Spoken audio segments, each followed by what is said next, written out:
E aí, meu filho, tá bom? O trem tá fritando hoje, tá? Você acha que é sábado e dia de sábado não tem matéria importante? Se enganou bonito. O Maduro, né, tá com aquilo na mão, tá desesperado total. Ofereceu pro Trump entregar todas as riquezas da Venezuela, petróleo, exploração de petróleo, das praias, do turismo, quase que ser um sócio do Trump na administração da Venezuela se o Trump não derrubar o Maduro, né? Ou seja, para ele ficar lá. O Lula agora também está pensando em ceder as nossas terras raras para os Estados Unidos também.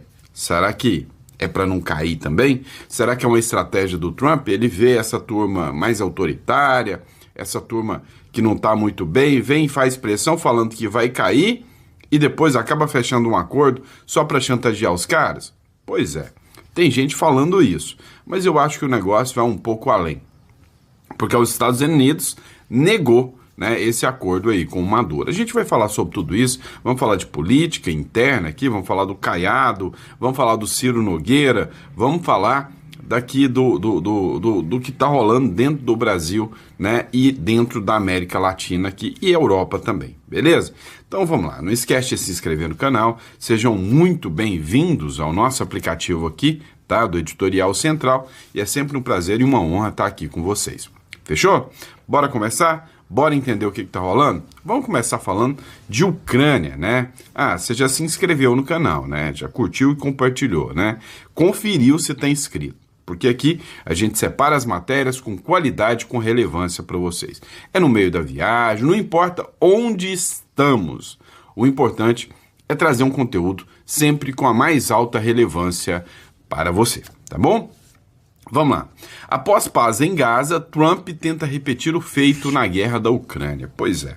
O Trump, nada mais nada menos, ele conseguiu resolver, né, solucionar o conflito de 8, tá? Não foi um, não, foi 8, né, conflitos armados que estavam acontecendo no mundo só nessa gestão do Donald Trump, só em um ano e pouco, né? Acho que é 8, 9 meses de gestão do Donald Trump. E aí a esquerda ainda insiste em dizer que o Donald Trump é o malvadão, é coisa ruim. É igual eles fazem com o Milei também. O Milei está resolvendo a economia da Argentina e vem essa turminha da esquerda, da Left People, que gosta de proteger os mamateiros, né? Proteger entre si. Agora, o Donald Trump mira na guerra da Ucrânia. Porém, esta não será tão fácil, não será tão simples como, né, as demais. Essa tem um pouco mais de tensão, porque nós estamos falando da Rússia, né?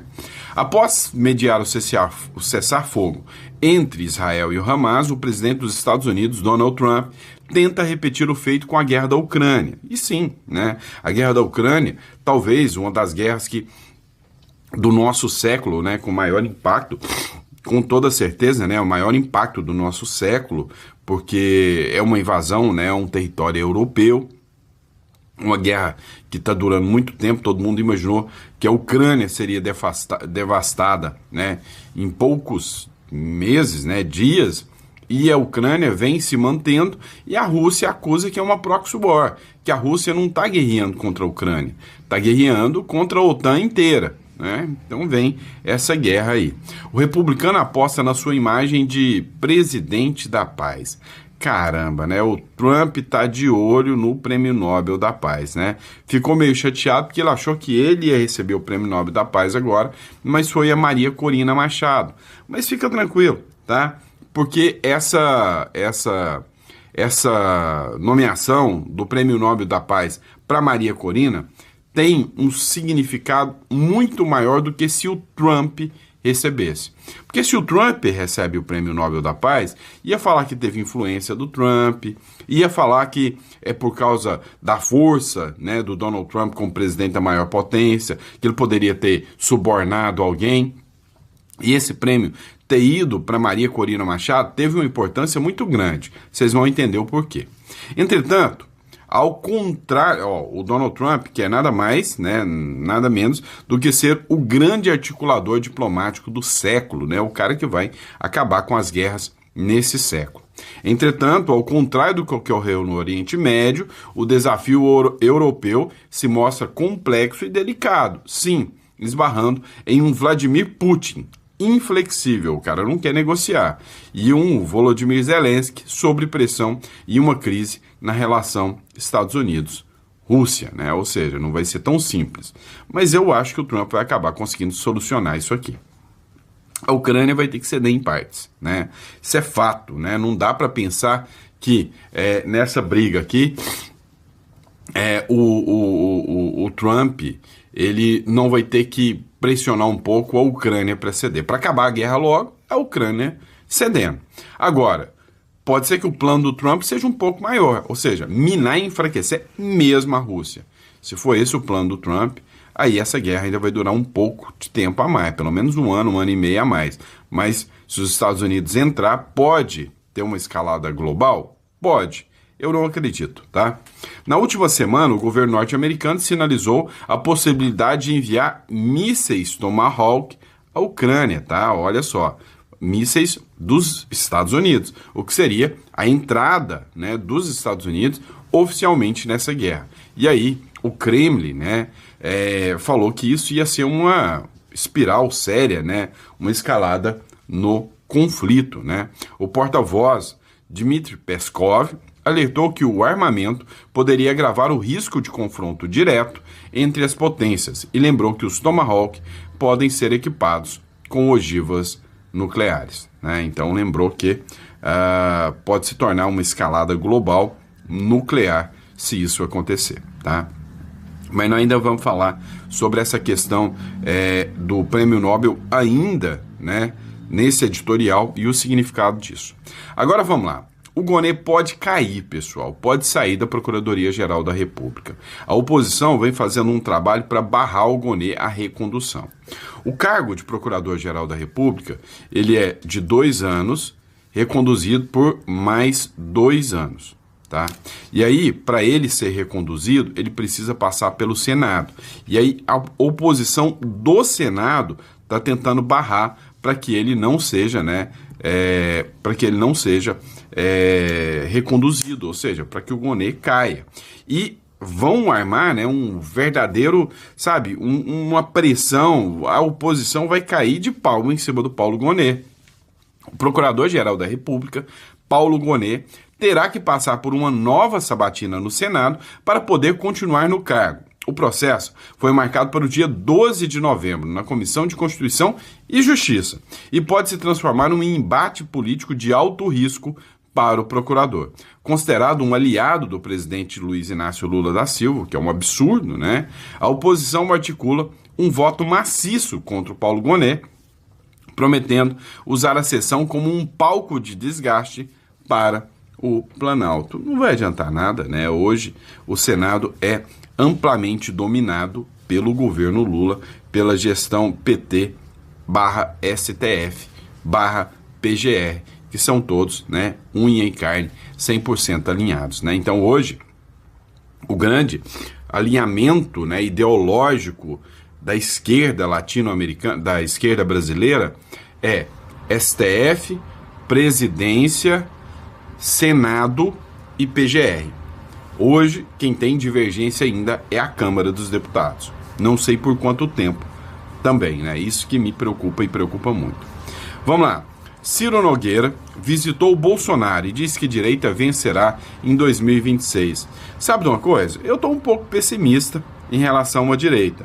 O Lula tem a máquina na mão, o Lula vai fazer medidas populistas como se não houvesse amanhã, porém, uma coisa que o Ciro Nogueira disse me chamou muito a atenção e realmente faz todo sentido. E eu queria que vocês comentassem aqui comigo se isso faz mesmo sentido para vocês. Olha só. O senador e presidente do PP, Ciro Nogueira, visitou nessa quinta-feira Jair Bolsonaro, em Brasília, onde o ex-presidente cumpre a prisão domiciliar desde 4 de agosto. Lá na saída, quando o Ciro Nogueira foi sair ali, ele disse que a direita vai vencer as eleições de 2026, mesmo que o presidente Lula ele lidere as pesquisas de intenção de voto agora, né? Isso não quer dizer nada. Aqui é só o começo do jogo. E aí, o que eu gostei que ele falou e que faz muito sentido é isso aqui, ó. Eu gosto muito de futebol, né? Eu, particularmente, não sou tão fã de futebol, tá? Mas o Ciro Nogueira é fã de futebol. E ele disse o seguinte: eu vejo muito esse cenário do Lula, de um time que se diz favorito. Ou seja, o time diz que ele é o favorito. Mas é porque só tem um time em campo. Ou seja, só a esquerda já falou quem é o seu candidato. É o Lula. E a direita? Quem é o candidato da direita? Vamos lá. Se for o cachorro caramelo e o Bolsonaro falar, eu apoio o cachorro caramelo. O Eduardo Bolsonaro fala, eu apoio o cachorro caramelo. O Tarcísio, o Zema, Caiado, todo mundo falando, é o cachorro caramelo contra o Lula. Eu até faço uma campanha, é o cachorro caramelo contra o Lula. O cachorro caramelo vai ganhar toda a força da direita. E a gente viu que a esquerda tá minada, né? Na hora que entrar o time da direita, que tem quadros muito melhores do que o presidente Lula, nós vamos vencer essa eleição, disse o Ciro Nogueira, segundo quem Bolsonaro anunciará quem será o nome da direita, não agora, mas no momento correto. Faz todo sentido, tá? Porque a direita tá perdida, a direita tá embananada, tem Caiado, tem Zema, tem Ratinho. Cá entre nós, o Ratinho Júnior, como candidato, se você compara Ratinho com Lula, é inevitável, né, a comparação e mostrar que o Ratinho é muito melhor. Caiado e Lula. O Caiado tem seus tropeços, tem seus atropelos, mas eu votaria no Caiado sem medo contra o Lula. O Zema, nem se fala. Ia até comer um pãozinho de queijo com ele, né? Ia lá sim, votava no Zema. E o Tarcísio? O Tarcísio é o do Centrão. Cara, mas o Tarcísio é melhor do que o Lula. Não tem jeito. Eu votaria no Tarcísio. E o cachorro caramelo? Pra mim, é o mais melhor de bom, né? Votaria sim no cachorro caramelo. Brincadeira à parte, qualquer coisa é melhor que o Lula, na minha visão, né? Quer dizer, qualquer coisa não. Vai que o Alexandre de Moraes concorre, vai que o Flávio Dino concorre, eles estão falando em colocar eles. Aí, já pensou? Lula e Alexandre de Moraes no segundo turno. Aí eu te ferrei agora, né? Você tem que pensar numa dessas escolhas, né? Mas vamos lá. O Ronaldo Caiado, ele teve uma visita também, né, ao Bolsonaro. E aí o Caiado fez um alerta, né, sobre a situação do Bolsonaro para o Gilmar Mendes, sobre a saúde do Bolsonaro. Pois é, então ele fez essa visita ao Bolsonaro e acabou dando esse alerta aí ao Gilmar Mendes. Durante a conversa, Caiado, que é médico, né, a gente precisa lembrar que o Caiado é médico, né, de carreira, ele disse que o quadro do Bolsonaro sim, inspira muito cuidados. E o motivo disso é a facada que ele levou na região abdominal, dada pela esquerda, tá? Pelo Adélio Bispo. E afastou qualquer tese de que o Bolsonaro estaria fingindo, aumentando a gravidade para tentar escapar da papuda, do presídio. O Caiado falou, não, ele não está mentindo, ele está doente mesmo e é culpa da facada da esquerda. O Gilmar Mendes ouviu com atenção o governador falar sobre o atentado ocorrido às vésperas da eleição de 2018. E não falou que é fakeada, não, né? Como mostrou a coluna, a saúde de Bolsonaro fez ministros do Supremo reavaliarem o plano inicial de enviá-lo para a cadeia. O destino do ex-mandatário, condenado a 27 anos de prisão por golpe de Estado, será definido por Alexandre de Moraes e pelos demais ministros da primeira turma. O destino, né? Porque condenado ele já está. Se ele vai ficar em prisão domiciliar ou se ele vai ser direcionado para Papuda, ou se ele fica em domiciliar, como o ex-presidente Collor. A gente precisa lembrar que o STF fez malabarismo, fez manobras, né, das mais, vamos dizer assim, duplo twist carpado para mudar o direito. O Lula foi julgado por quem? Pelo Moro. Moro era o quê? Juiz. Juiz de quê? Primeira instância. E o Bolsonaro? Pelo STF. Mudaram o posicionamento só para pegar o Bolsonaro. O Lula foi condenado, primeira instância, segunda instância, terceira instância, e foi no STF ainda, teve decisão contrária a ele. Foi preso, beleza, por quê? Porque existia a prisão em segunda instância, coisa que até isso é tirado. Mas, resumindo, e aí? O que aconteceu? Foi para a sede da Polícia Federal, celinha de luxo, e o Bolsonaro querem mandar para Papuda. Só que o Bolsonaro está doente. Se o Bolsonaro for para Papuda e morrer, Ah, meu irmão, ninguém sabe o efeito disso, né? Ninguém sabe o efeito disso. O mais provável agora é que o Bolsonaro permaneça dentro de casa, preso, né? Exemplo, foi o Fernando Collor. Eu disse para vocês que o STF só decidiu o caso do Collor para abrir um precedente para o Bolsonaro. E aí, o Caiado, né, que é presidenciável, ele culpou o Lula, né, por atrasar o Brasil, por dar um retrocesso ao Brasil. Falou que o Lula não tem sequer autoridade moral para conduzir o Brasil. Dá uma olhada nisso aqui. Fazer essa pergunta e iniciar com isso falando o seguinte: o senhor já veio aí candidatíssimo, pré-candidatíssimo à presidência da República para o ano que vem, está no União Brasil, existem essas divergências com o presidente da sigla, da federação agora, né? Temos Rueda e temos o Ciro aí juntos agora formando essa federação. O senhor, se preciso for, vai mudar de partido para ser candidato à presidência da República no ano que vem? Eu já tenho uma certa experiência na vida pública, parlamentar, governador do estado. Também já tenho uma tradição dentro do meu partido. O que acontece é que a avidez, essa vontade desenfreada do senador Ciro em saber das suas dificuldades locais, ele realmente tenta trabalhar algo que ainda não foi concluído, que seria o apoio da federação à sua candidatura a vice-presidente.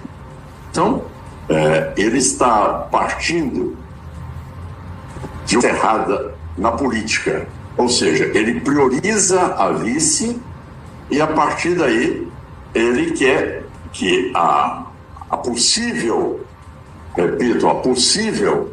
federação do União Brasil e o PP, que ele já tenha ali aquela condição de ser ungido como vice-presidente da República. Você vê que chega a um ponto onde ele vai perdendo aquilo que eu costumo dizer, que todo político pela manhã ele deve pisar na vaidade. É um conselho que eu dou a todos. Eu só quando realmente acha que está assim, muito dono, com muita capacidade de definir, dono da verdade, começa a fazer declarações como as que você viu de ontem, onde ele se coloca como na federação mando eu.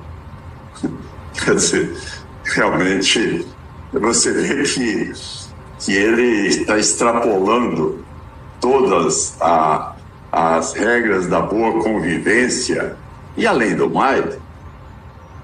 Pois é, né? O Caiado aqui, de certa forma, ele meio que joga uma pá de cal.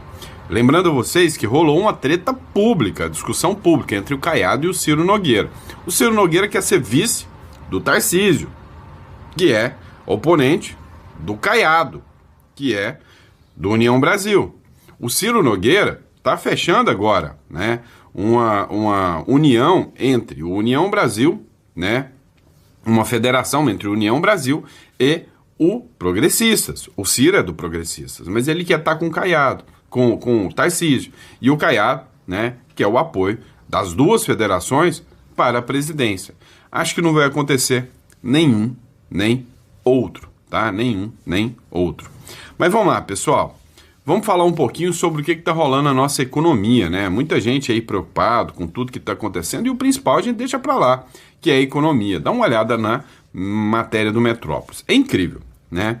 Segundo os dados ditos pelo governo Lula, pelo IBGE, a gente está vivendo em um Wakanda, né? No mundo de Nárnia. A gente está maravilhosamente com alto índice de emprego, várias pessoas empregadas, poder de compra do brasileiro extremamente forte, nenhum brasileiro mais, né, em situação de vulnerabilidade alimentar, ou seja, todo mundo bem alimentado. O Brasil se tornou uma Wakanda, né, um mundo dos sonhos.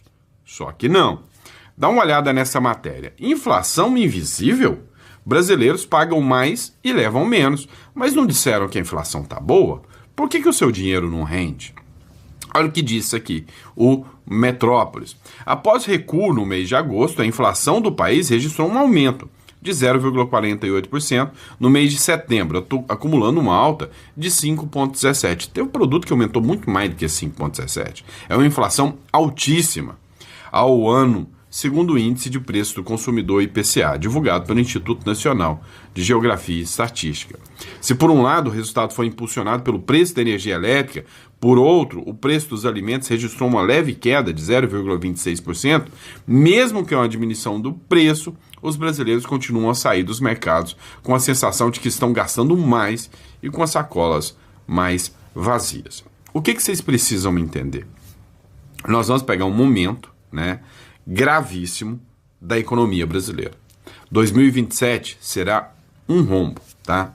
O que aconteceu? O governo Lula, né, vem se beneficiando por hora do tarifaço dos Estados Unidos.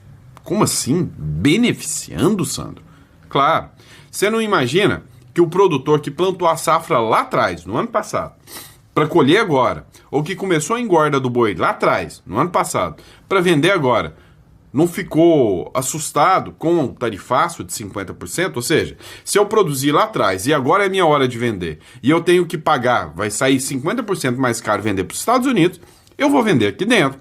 Como o público brasileiro não estava esperando essa demanda nova, vai ter muito mais carne no mercado, muito mais batata no mercado, muito mais salsicha no mercado, não é? E aí o que vai acontecer? Vai ter que vender aqui para o mercado interno a preço barato. Vendendo a preço barato. O que vai acontecer? Simples. O povo vai comprar mais. Só que o produtor vai parar de produzir. E aí, lá em 2027, 2026, a safra que era para ser produzida em 2025 não vai existir. E aí você vai ver o rombo no seu bolso. Dá uma olhada nessa matéria aqui, ó. Notícia urgente. A maior feira de Brasília vai fechar por falta de movimento. A Feira dos Goianos. Olha só. Pessoal, estou de volta aqui na Feira dos Goianos para vocês verem como está o movimento.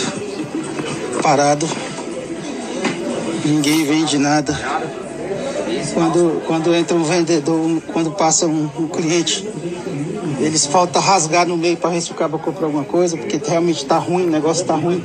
Todo mundo precisa vender, todo mundo precisa pagar suas contas. E essa é a verdade, pessoal. Contra fatos, não argumentos. A verdade do Brasil, de Brasília e da Feira dos Goianos hoje é essa. A realidade.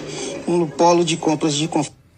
Pessoal, recentemente eu tive lá na 44 em Goiânia, que é uma feira também muito famosa, é uma rua, né, só de compras. O movimento tá fraco, o movimento tá bem escasso. Mas não é só isso não, a economia brasileira vai sofrer uma crise como um todo. Dá uma olhada no Ceasa do Rio de Janeiro também.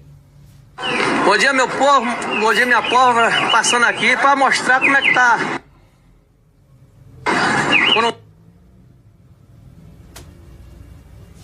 Dando uma travada aqui, pessoal, creio que alguma falta de conexão. Ô, Lula! Tá aqui, cara? Olha que aí. Graças a Deus eu não sou amaldiçoado, não. Que isso? Graças a bom Deus. Não. Aí você vai arrumar polêmica. Não, eu sempre arrumo polêmica. As pessoas acham que eu sou obrigado a falar mentira. Olha aqui a realidade aqui, ó. É isso aqui, ó. Nunca sobrou, né? Lembra? Nunca sobrou. Sexta-feira. Sexta-feira. São 11h12. Era pra estar com 6 caminhões zerados. Pois é, pessoal, tá dando uma travada aqui. Um pouquinho de paciência aí. Olha aqui, ó. Eu tava falando, nego não acredita. Eu pegava de 2 da manhã, tu sabe? 4 da tarde, meu vizinho.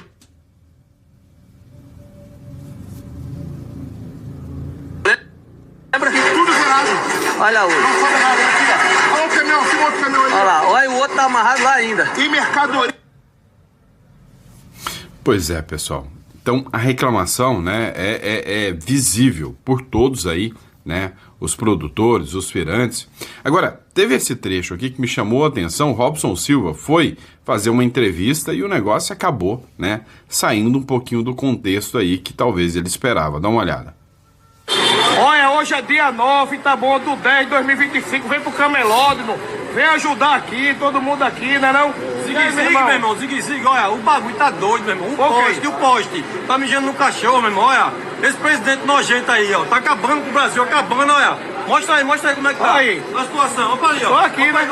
olha, mesmo. olha, Aqui. olha o que fizeram, olha a merda que fizeram, isso aqui vai vender onde, essa porcaria aqui, essa merda não vende não, pô, olha, Brasil é isso aqui, ó, isso Pronto, aqui, ó. é um direito de cada um aí, Aqui, ó. Pronto. Lula é ladrão, porra. Teu lugar na cadeia, miserável. Aí eu... Tá acabando com o Brasil. Pronto. Nojento safado. Aí é um direito de cada um aí, né? Eu tô aqui mostrando um Recife, né? Tá bom aí, segue e compartilha aí, meu irmão. Tá bom, não tem nada a ver aqui não. Tô aqui, obrigado aí, viu? Pois é, né? Ele falou, eu não tenho nada a ver com isso, né? Mas a grande questão é medo de ser preso, lógico, né? Mas a grande questão, pessoal, é que é o seguinte, né? O que a gente vê hoje é que o Brasil está indo num caminho, né, totalmente de povo endividado, de juros altos, de dólar alto, de conflitos internacionais. E aí, a gente vai chegar num momento que não se sabe se a gente vai conseguir recuperar, né, essa situação. A gente não sabe ao certo se isso será possível, né, recuperar essa situação em relação ao Brasil, tá? Pessoal, eu ia falar da questão do Prêmio Nobel, da Maria Corina Machado, mas vai ficar para o próximo editorial, tá? Porque vai ficar muito longo o vídeo, né? Eu já estou batendo aqui 27 minutos e aqui daria pelo menos mais uns 15 minutos de vídeo falando sobre isso. Então, vamos falar de outros pontos aqui, né? Por exemplo, com uma fala do Sebastião Coelho, desembargador, sobre a aposentadoria do ministro Luiz Roberto Barroso. Olha só aqui. O ministro Barroso anunciou a sua aposentadoria do Supremo Tribunal Federal. Já vai tarde. Barroso trabalhou fortemente contra o projeto de contagem pública de votos, que era e é um projeto de pacificação do país, para a lisura e a confiança nas eleições. Barroso tomou um lado da política e disse no evento de estudantes comunistas que nós vencemos o bolsonarismo, portanto tomando posição de um lado da política. Barroso disse, perdeu Mané, chamou a todos nós de manés. Todos nós de manés. Barroso disse que o STF adquiriu poder político sem receber votos. Na sua presidência também, do senhor ministro Barroso, houve um golpe contra o sistema processual brasileiro. Em dezembro de 23, ele comandou a mudança do regimento interno para que Bolsonaro pudesse ser julgado no Supremo Tribunal Federal, mesmo não tendo prerrogativa de foro, mesmo tendo deixado a presidência da República. Fez mais. Permitiu a fragmentação do julgamento do órgão, passando para a primeira turma, onde lá estava o grupinho, de inimigos de Bolsonaro. Tudo isso sob a responsabilidade de Barroso. Agora fica chorando. Esse choro, pessoal, não se engane, nada mais é do que ele está vendo a impossibilidade de usufruir dos seus bens e dos seus contatos nos Estados Unidos. Até falou, olha, por favor, devolva o meu visto americano. Quem vai se comover com isso? Não. O senhor vai aposentar e vai ter várias noites de insônia pelas injustiças que o senhor praticou. Quando houve o primeiro julgamento do 8 de janeiro, eu estava lá, mais de 8 meses dos fatos. O senhor não viu que havia duplicidade de punição para agora dizer, olha, parece que houve exagero? Não. O senhor está fugindo de medo para não botar suas digitais nas demais fases do processo de Bolsonaro e de todos os demais réus dessa mentirosa trama golpista, com medo exclusivamente da reação dos Estados Unidos. Meu desejo é que o senhor tenha muito remorso de tudo que fez como juiz e como presidente do STF e que chore muito. Pois é. Fala aqui do desembargador Sebastião Coelho. E para mim, né, um homem com muita coragem, né, ao expor, né, essa situação assim tão abertamente, né, porque hoje, principalmente, né, ele que é aposentado, provavelmente tem seu soldo, né, tem seu pagamento aí, né, que vem do Estado, o cara sabe que ele podem tirar até o pagamento dele, podem tirar até o direito dele, né, receber o seu pagamento. A gente já viu o que fizeram com o Marcos Duval, né, o Brasil não é para amadores, o Brasil não tá de brincadeira, é fato, tá bom? E é isso, pessoal, espero que vocês tenham gostado. É sempre um prazer e uma honra, né, estar aqui com vocês. Recadinho rápido, né, eu tenho que falar para vocês, ó. Hoje a Imigra Mais, uma das melhores e mais conceituadas empresas de imigração do Brasil, principalmente, né, com foco principal no Uruguai, agora também o Paraguai, tá? Olha, vocês vão conhecer um pouco mais da situação do Paraguai. Eu vou dar uma orientação para vocês, eu estou no Paraguai nesse momento. Tomem cuidado com as promessas de influenciadores aí na internet, tá? Sejam muito cautelosos com isso. Vocês precisam conhecer o Paraguai, porque para muitos, Paraguai é a melhor coisa que já aconteceu. Para outros, Paraguai não é tudo aquilo, tá? Então você tem que conhecer. O Uruguai é um país que literalmente te oferece muitas coisas. Agora, se o objetivo é proteção, se o objetivo é ter uma conta em dólar com uma jurisdição segura, uma garantia de que você está numa jurisdição que a lei é respeitada, eu recomendo o Uruguai. Então, assim, cada caso, né, tem que ser analisado. O recado que eu dou: nunca acredite no que contam para vocês na internet e já saia vendendo tudo. Eu vou me embora, eu vou mudar para o Paraguai, eu vou mudar para tal lugar. Não, primeiro você vai. Pode até fazer o processo, mas conhece primeiro, faz o processo, tira a sua residência e depois você define se é ali que você quer viver, se você quer morar ou não. Tem todos os gostos, então se você busca maior tranquilidade no Paraguai, você tem Encarnação. Se você busca uma coisa mais acelerada, é Assunção, que é ritmo de São Paulo. O trânsito, então, uau, que coisa doida. Agora, se você quer mais tranquilidade, um país com características de Europa, é o Uruguai. Tá? Então, você vai entrar em contato e o pessoal vai estar lá para poder te orientar sobre isso. Imigra Mais, a melhor empresa de imigração do Brasil, tá bom? Muito obrigado, fiquem com Deus e eu vejo vocês no próximo editorial. Um grande abraço.